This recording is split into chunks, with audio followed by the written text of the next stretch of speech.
Community. Gaming scenes are built by their communities. People who are so invested in whatever game they're playing that they'll do nearly anything to share their passion and keep the fire burning. Fighting game players are kind of crazy in that way. People will keep playing it, tending to it, grinding and improving in the hopes that one day their favorite title will be on the main stage of some far-off top-tier major. Today, we're going to talk about a game just like that. A 2D anime fighter made by an indie developer that built such a strong following that their game eventually made its way to the top level of competition and beyond. This is Melty Blood.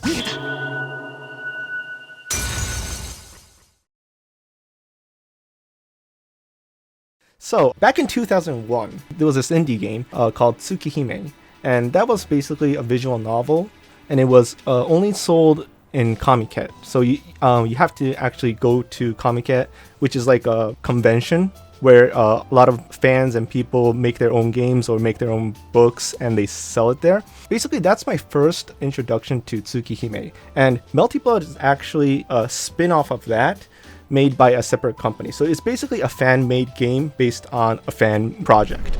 That developer is French Bread, first known for their fan project, The Queen of Heart, which was based on the visual novel Two Heart. Although it doesn't have the polish that most of us are used to seeing today, it sold more than 100,000 copies in Japan. With a string of sequels and successes on the board, in 2002, French Bread was commissioned by Type Moon to create a fighting game for their visual novel, Tsukihime. Tsukihime did not have any real action to speak of, as the visual novel was not fully animated. The team at Watanabe Seisakujo, who would later rename to French Bread, had to imagine character movesets and animations with virtually no reference point. Despite this, the team was able to create an aesthetic that remained true to the original visual novel, while bringing to life all the characters that, until now, had been nothing but still images. Top this with a bumping, jazz and funk-inspired soundtrack, and you've got a potential hit on your hands. The game was an instant success, and soon had a cult following in Japan. So, what exactly makes Melty Blood so damn good? Fast-paced game, air-oriented, air footsies, lots of movement, strong offense. It's quite similar to Guilty Gear at the start, but eventually evolved into something much more special. It's known for its extreme versatility in movement and very oppressive corner pressure. It's a game with a lot of air movement. That's probably its defining trait. A lot of people like to say that it's like air footsies because pretty much most of the critical battles, they happen in the air because air counter hits are very big in Melty Blood. It's a game where player expression can shine and player matchup matters a lot more than character matchup in some cases. Those are the selling points of Melty Blood for me. On top of all this, characters can choose from full, half, and crescent moon styles, which affect the way their movesets work, effectively tripling the number of playable characters. The game's also unique because at the start of a match, players are free to move around and situate themselves in the most advantageous position possible. And once the game gets going, it gets going fast. Oh, nice start. Right back at you, my friend. And we're going for the big boy, beat edge jump C combos.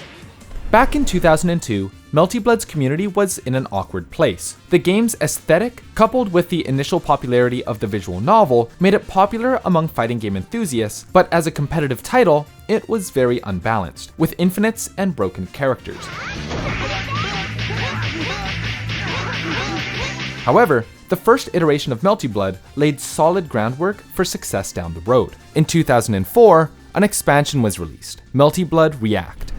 This updated version of the game fixed bugs and built on the original title. It removed the stamina system that limited your mobility and added a few new characters. A true sequel would be released 1 year later. In 2005, Melty Blood Act Credenza was released, and with it came something rare among indie titles. It was released in arcades. For an indie game made by a relatively small developer at the time, being ported to an arcade cabinet was almost unheard of. Having the legitimacy of being playable in arcades meant that Melty Blood would attract the attention of fighting game players who otherwise might not have given the game a shot, and competitive tournaments began cropping up.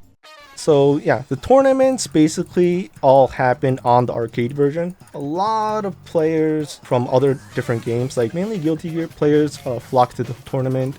Notable players like Kubo, Shonen, Yukinose, and even like new up-and-coming players like Goichi actually started in the 2005-2006 tournaments. Towards the end of 2005, Sega announced that they were sponsoring an official tournament for the game, and in 2006, Melty Blood was included on the main stage of Togeki Super Battle Opera. SBO is kind of like EVO, so only the really best players can actually even be in the SBO tournament, and it's actually a huge deal for Japanese fighting game players to actually have the ticket to go to the SBO main stage.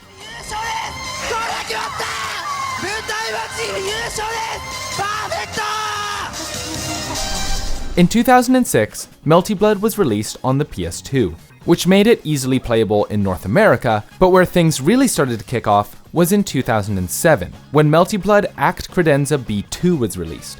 That was when the most possible eyes and hands got a grasp of the game. It was PS2 Act Credenza, and tournaments for anime games were starting to, become a little bit more prevalent.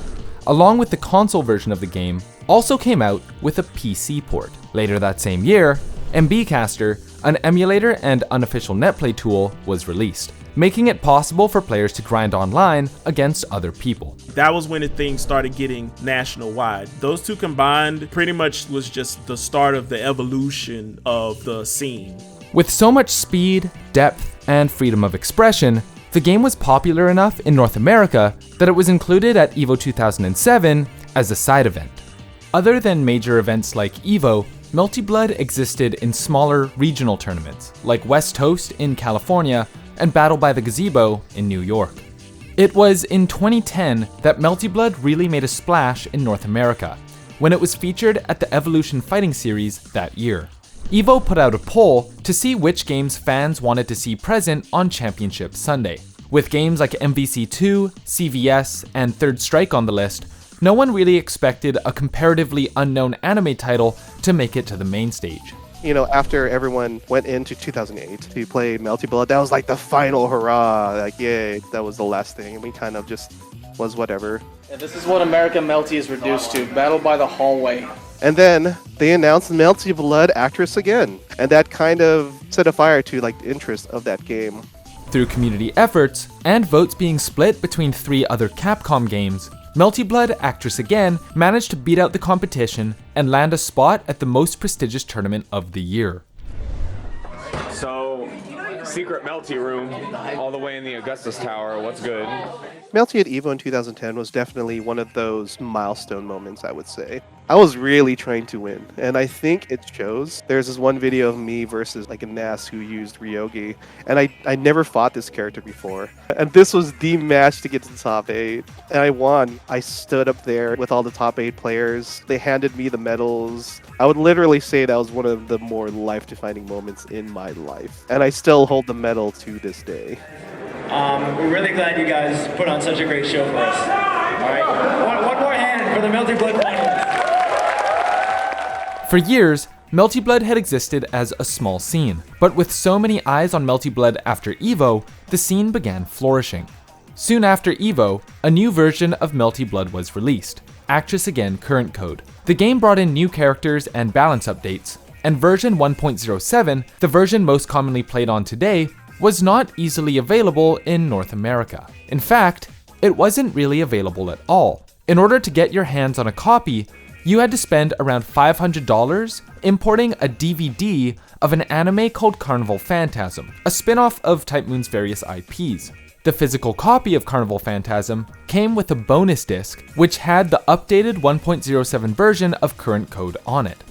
Right off the bat, the disc itself came with Melty Blood version 1.07, which is the current version that everyone plays right now. If you wanted to put this game on your disc, you just had to click on a link inside the disc to download a file. That's all you had to do to get the game running. So you can imagine that game got hacked super quickly. Being able to get into the game's current code, players quickly began to develop rollback netcode for the title, resulting in CC Caster, a fan-made mod of the game that allows it to be played online with much smoother gameplay. For the next few years, until the game officially released on Steam in 2016, CC Caster was the way to connect and play online. Soon, Melty Blood was being featured at legitimate majors, like Final Round 2012, CE Otaku 2016, Frosty Faustings, and Climax of Night, a tournament series based in Atlanta, Georgia, which was started specifically to host French-bred games. Canceling the throw. Oh, base the heat. This isn't quite dead, but if Clear Lamp gets another hit, yeah. There it is, the whiff of the shield. Clear Lamp takes it. With a solid competitive infrastructure in place, the talent pool began to get better and better, and soon, one of the greatest players of all time would rise up from the most unlikely place possible. His tag is Scrot Vermillion. He's originally from Costa Rica, which had no competitive scene to speak of. So I began playing 2012. I didn't enter a tournament until I moved to the States. Our tournament I entered was in 2015. That was my first time playing offline. I was extremely nervous. I played my first match and I couldn't do my combos. I couldn't do anything. And then I had to fight Lord Knight in bracket. And I beat him and people were like, okay, who is this guy? Like, what's going on? Yeah, so I almost get out of my... I almost get top 8 that tournament. I got 9th place. It was very close. I lost to Inso from Brazil. And it was definitely eye-opening. It was like, it felt like the biggest accomplishment of my life. It felt like one of the most important moments of my life, honestly. Since then, he's been on a tear, winning just about every major that he's attended. First at CE Otaku 2016 and 2017. You can't burst. This is it. Stop. Anything. And Scrot takes it. First at Climax of Night 2018. He's gonna run out all that time of heat. Yep, that was just what Scrot wanted. Multi's feeling it. Yeah. He missed all the reduces. And he's done. That's gonna be it. He's done, yep. Wow. And your Climax of Night, Melty Blood winner, Scrot Vermillion. First at Frosty Faustings 11 and 12. Scrot is known in the community as the big f***ing champ, and there are very few that can challenge his claim to the throne. He is doing so much. Oh no, my God, this is it! This could be it! Hey! Let's go! Let's go, Scrot! Scrot wins! Oh my God! Scrot wins! USA Oh my back to God! Scrot takes it! What a grand final! You're CE Otaku 2019 champion! Right, it's crazy.